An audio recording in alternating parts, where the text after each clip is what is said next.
Srinivasan Ramanujan est un mathématicien indien autodidacte, né en 1887 et mort en 1920. Issu d'une famille pauvre, il apprit les mathématiques seul grâce à 2 livres, qui contenaient en tout 6000 théorèmes. Grâce à ces seuls 2 ouvrages, il parvint à un grand nombre de résultats sur la théorie des nombres, les fonctions elliptiques, les fractions continues pour ne citer que, et cela en mettant au point son propre système de représentation symbolique.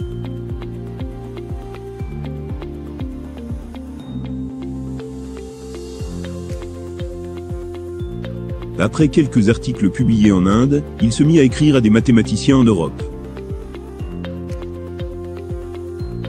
En 1913 depuis Madras, il adressa une lettre à Godfrey Harold Hardy, mathématicien britannique de premier plan connu pour ses travaux en théorie des nombres. La lettre était remplie de formules sans d'explication. Hardy aurait dit à propos de ces formules, elles devaient être vraies, parce que personne n'eût pu avoir l'idée de les concevoir fausses.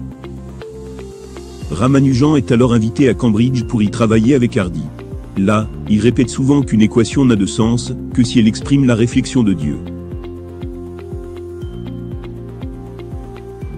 En 5 ans, Hardy et Ramanujan s'attaqueront entre autres, et de façon unique au calcul de pi, et traiteront le domaine des intégrales.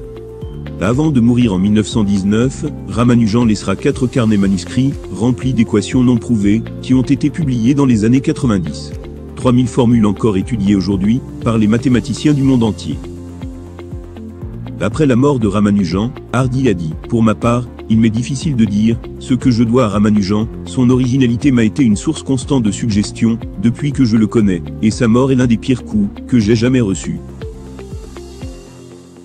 C'était la chose merveilleuse à propos de Ramanujan. Il a tant découvert, et pourtant il a laissé tellement plus dans son jardin, pour que d'autres personnes le découvrent.